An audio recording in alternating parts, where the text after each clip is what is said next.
नमस्कार दोस्तों। आज मैं आपसे थोड़ी सी बात करने आया हूँ। एसआई की वैकेंसी आ चुकी है। जैसा कि आपको पता है, एसआई की वैकेंसी के अंदर टोटल 1015 पोस्टें आई हैं। अब हमें इसकी तैयारी कैसे करनी है? पहले तो ये है कि तैयारी कर कौन सकता है। तो आप सबको पता है कि जो बीए लास्ट ईयर में है, बीएससी लास्ट ईयर में, वो सभी इसकी तैयारी कर सकते हैं। और आप इसके अंदर सिलेबस का आपको सबको ध्यान होगा कि हिंदी है फर्स्ट पेपर 200 नंबर की, और जीके का 200 नंबर का पेपर है। टोटल 2 पेपर है इसके अंदर। और इसकी तैयारी हमें करनी कैसे है, सबसे बड़ी बात ये है। पेपर की तारीख आ चुकी है, 5 अप्रैल 2026 को एसआई का एग्जाम होगा।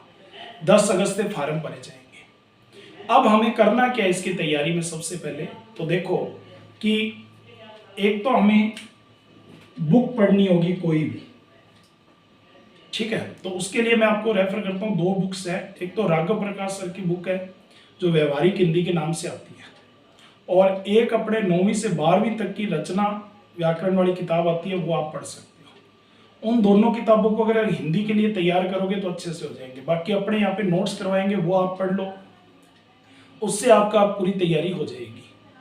फिर आपको करना क्या, जैसे अब हम यहाँ पे बुधवार को पेपर लेंगे अपना, उस पेपर के अंदर जैसे अपने तैयारी कैसे करनी है, आप भी तैयारी कर सकते हो पेज वाइज। जैसे राघव प्रकाश सर के वो व्यवहारिक हिंदी वाले पेज वाइज अपने यहाँ पे तैयारी करवाते हैं कि ये पेज पढ़ो आप, इनसे प्रश्न आते हैं। तो पेज वाइज आप उसको पढ़ना शुरू करो। जैसे एक टॉपिक लिया आपने विलोम शब्द, एक साथ सारे विलोम शब्द पढ़ दिए, याद ही नहीं होते हैं। तो अपने को क्या उसमें से 4-5 पेज लेने हैं और वो विलोम शब्द पढ़ने हैं। फिर उनका एग्जाम देना है, फिर उसकी तैयारी करनी है, फिर एग्जाम देना है, फिर उसके नंबर आएंगे, फिर अपने का मूल्यांकन होगा, अपने को पता चलेगा। इस तरह से आपको पूरी रणनीति बना के अपने को तैयारी करनी है, ठीक है। तो ये रणनीति के साथ अपने पूरी तैयारी करेंगे। फिर इसके बाद जो दूसरा है वो क्या है?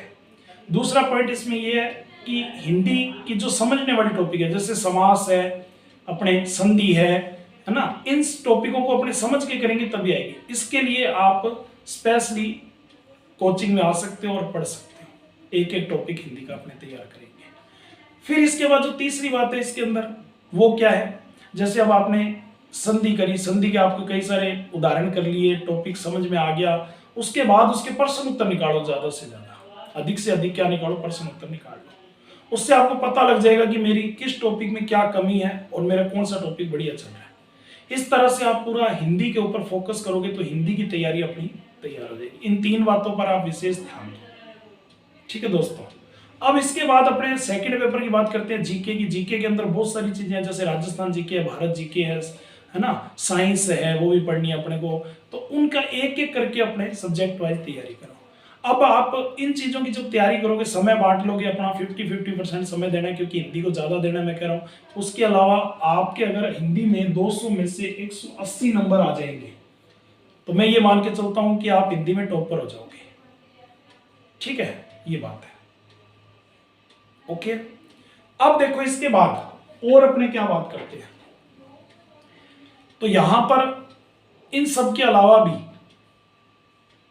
हमें जीके की ओर ध्यान देना है। राजस्थान जीके अच्छे से हो जाएगा, लेकिन विश्व और भारत का जीके अच्छे से तैयार नहीं होता है। तो उन चीजों को भी अपने को सुधार करना है। जो राजनीति विज्ञान के प्रश्न आते हैं वो बेहद अलग प्रकार के प्रश्न आते हैं, काफी टफ प्रश्न लगते हैं वो बच्चों को, क्योंकि वो लगातार पढ़ते नहीं है। तो पढ़ो, कोचिंग में पढ़ रहे हो तो उसके पढ़ने के बाद अपने रिवाइज करो। कहीं भी बैठ के आप कर रहे हो, लाइब्रेरी में पढ़ने जा रहे हो तो वहां भी रिवाइज करो बैठ के। तो उसको ज्यादा से ज्यादा रिवाइज करो और तैयारी करो। अगर आप पहली बार तैयारी कर रहे हो, क्योंकि कुछ बच्चे पहली बार तैयारी कर रहे होंगे, तो उनके लिए एक टिप्स है कि वो 0 से स्टार्ट कर रहे हैं तो पहले कहीं कोचिंग जाएं, वहां पे बैठ के पढ़े, तब वो क्लियर होगा। कोई आपको मिल जाता है और कह देता है कि कोचिंग जाने से क्या होगा, ऐसा कुछ नहीं होता। पहली बार जब रणनीति बना रहे हो तो आप ढंग से बनाओ। ऑनलाइन भी कर रहे हो तो ढंग से तैयारी करो, ठीक है, ताकि आपका समय कम लगे और आपका सिलेक्शन पक्का हो जाए। फिर आप दूसरी बार जब तैयारी करोगे उसके अंदर उसी सब्जेक्ट की, तो फिर वो समय लग जाएगा और फिर आपको समझ नहीं आएगा। तो रणनीति पूरी बनाएं, ढंग से तैयारी करें और फोकस करें कि हमें किस तरह तैयारी करनी है। ये भी सबसे बड़ी बात है। अब कुछ विद्यार्थी इसके अंदर ऐसे होते हैं जिन्होंने पहले तैयारी कर रखी है, वो सोच रहे हैं कि हम क्या करें सर, हमने तो ये किताबें पढ़ ली, अब हमसे पढ़ा ही नहीं जाता। तो वो विद्यार्थी क्या करे, वो बुक लाए, उसके अंदर से ज्यादा प्रश्न उत्तर निकाले, ठीक है। ऑनलाइन भी पेपर ने तो प्रश्न उत्तर निकाले, ऑफलाइन भी पेपर ज्यादा से ज्यादा समय पर दे। एक माहौल के अंदर आप बैठ के पेपर दे रहे हो, उससे आपका माहौल बढ़ेगा, आपके परसेंटेज आपको पता लगेंगे, कितने नंबर आए हैं आपके, कितने क्या चल रहा है वो आपको पता लग जाएगा। तो इसीलिए अपने भी सोमवार को और बुधवार को इसके स्पेशल पेपर शुरू किए हैं। ठीक है, तो ये सारी कहानी अपने तैयार कर रहे हैं। ओके, अब इसके अंदर जो दूसरी बात अपने कर रहे हैं वो क्या है, ये पेपर जो है अपनी पूरी तैयारी के साथ अपने देंगे, फिर अपना लास्ट में मूल्यांकन होगा कि फर्स्ट पेपर में हिंदी में इतने नंबर आए। दूसरी, ये टॉपिक वाइज पेपर दोगे तो उसका ये फायदा रहेगा, समास का पेपर दिया, समास में मेरे कितने नंबर आए, संधि का मैंने पेपर दिया, संधि में कितने नंबर आए, उपसर्ग का पेपर दिया, उपसर्ग में कितने नंबर आए, ये आपको पता चलेगा। राजस्थान का आप टॉपिक वाइज पेपर दोगे, राजस्थान के प्रजामंडल में आपके कितने नंबर आए, राजस्थान के एकीकरण में कितने नंबर आए आपके। इस तरह से आपको टॉपिक वाइज पेपर देने से बहुत कुछ आपको पता चलेगा, आपका मूल्यांकन पता चलेगा, आपकी तैयारी पता चलेगी।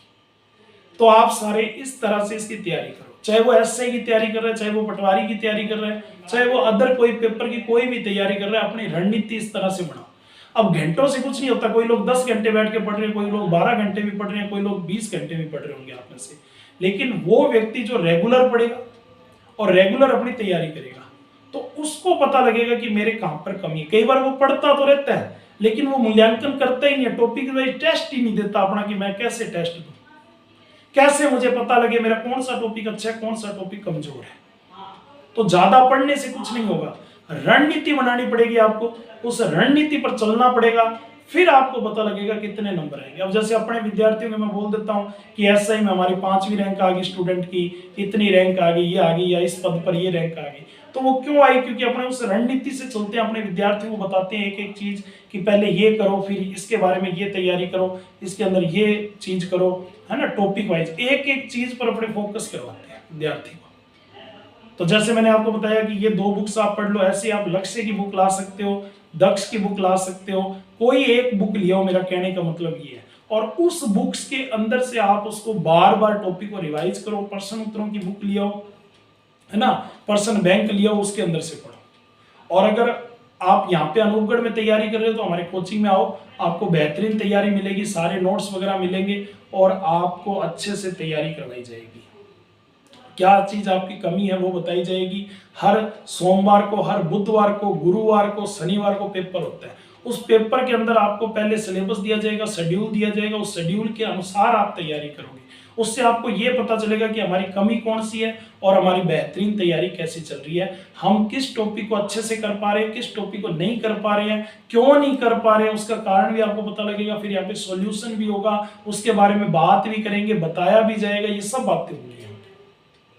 उससे आपका कॉन्फिडेंस बढ़ जाएगा कि हमारी ये चीज बढ़िया और ये चीज हमारी तैयार नहीं है। ठीक है विद्यार्थियों, तो इस तरह से आप तैयारी करो। अब जो पहले तैयारी कर चुके हैं, पेपर दे चुके हैं, थोड़े बहुत नंबरों से रह गए, 2, 4, 5 नंबरों से रह गए, तो वो ये देखें कि हमारे किस टॉपिक में कमी है, कि हमारा राजस्थान भूगोल कमजोर है, या विश्व का हमारा टॉपिक कमजोर है, या भारत का हमारा टॉपिक कमजोर है। कोई टॉपिक कमजोर होगा जहां से नंबर कट रहे हैं, या किसी की मैथ बढ़िया नहीं है, रीजनिंग बढ़िया नहीं, उस टॉपिक को फिर तैयार करो, दोबारा ध्यान दो उस पर। अगर ऐसा करोगे तो आपके नंबर बढ़ जाएंगे उसमें, और जैसे ही आपके उस पोर्शन में नंबर बढ़े और आपके नंबर बढ़ जाएंगे, आपका सिलेक्शन हो जाएगा। ठीक है, तो क्या पढ़ना है, क्या नहीं पढ़ना है, इसका ध्यान रखना है। विशेष टॉपिक कौन सा है, कहां से प्रश्न ज्यादा आ रहे हैं, वो भी हम पूरा बताते हैं इसके अंदर की प्रजामंडल से पढ़ो, एकीकरण से यहाँ से प्रश्न आता है, विश्व के भूगोल में यहाँ से प्रश्न आ रहा है, महाद्वीपों से प्रश्न आ रहा है, महासागर कौन सा प्रश्न आ रहा है, हिंद महासागर का आ रहा है या प्रशांत महासागर का, ये प्रश्न आया हुआ है पिछले पेपरों में, ये इंपॉर्टेंट है, ये आया हुआ है। तो उसको थोड़ा ध्यान दोगे तो आप धीरे धीरे आपको पता लगने लग जाएगा पढ़ना क्या है। क्योंकि बुक्स आप सीधी उठा के लिए और सारा दिन लाइब्रेरी में बैठ के 15 घंटे पढ़ रहे हो, 15 घंटे पढ़ने के बाद भी आपके पूरे नंबर नहीं आ रहे, तो उसका क्या मतलब हुआ। तो कहीं ना कहीं कमी है, उस कमी को दूर करना है, एक मार्गदर्शन चाहिए आपको, एक रणनीति चाहिए। पता आपको सबको है कि क्या करना है, लेकिन वो ढंग से नहीं कर पा रहे, इसलिए सिलेक्शन नहीं हो रहा। 2-2, 3-3, 4-4, 5-5 साल लग गए अपने को, लेकिन अपना सिलेक्शन नहीं हो पा रहा। तो अपना सिलेक्शन करवाइए, ध्यान से पढ़िए, जो चीज कमी है उसको सुधारिए, सहयोग लीजिए, मार्गदर्शन लीजिए और तैयारी कीजिए। ठीक है दोस्तों, जीके के लिए आप कोई भी एक बुक पढ़ो, उसको 10 बार पढ़ो, 12 बार पढ़ो, उसका रिवाइज करो। हिंदी के लिए कोई भी एक बुक पढ़ो, उसको 10 बार पढ़ो, 12 बार पढ़ो, पढ़ते हो। ठीक है, तो उस तरह से रिवाइज करो, लेकिन साथ में पेपर भी दो। और जहां तक हो सके ऑनलाइन तो आप दे ही रहे हो, ऑफलाइन ज्यादा देने की कोशिश करो। ऑफलाइन ही बेहतर रिजल्ट आएंगे आपके, क्योंकि ऑनलाइन में कई बार आप घर पे पढ़ रहे हो और माहौल नहीं बन रहा। कोई बीच में आके कह रहा है कि अभी चाय पी लो, और बीच में कह रहा है कि बुआ आ गई है गांव से, उसको लेके आना है और छोड़ के आना है, या कोई रिश्तेदार आ गया उसको लेके आना है छोड़ के आना है। तो इतने में आपके 2-3 घंटे खराब हो गए। उसके बाद आप सोचो कि सर क्या करें, अब क्या होगा, हमारा टाइम चला गया पढ़ने का, ध्यान भंग हो गया। ये काम तो ऐसे ही चलते रहेंगे, लेकिन आपको अपना फोकस देना पड़ेगा, 100% देना पड़ेगा, तभी रिजल्ट आएगा। ठीक है दोस्तों, तो मेरी बातें आप समझ गए होंगे। फिर भी आपका कोई प्रश्न हो तो नीचे कमेंट कर देना, कुछ पूछना हो तो बता देना। ठीक है, ओके दोस्तों, मेरा व्हाट्सअप नंबर भी आपके पास 7300342134 वाला, उस पर व्हाट्सअप भी करके आप पूछ सकते हो। ओके दोस्तों, नमस्कार, जय हिंद, जय भारत। मिलेंगे अगली वीडियो में, तब तक के लिए नमस्कार।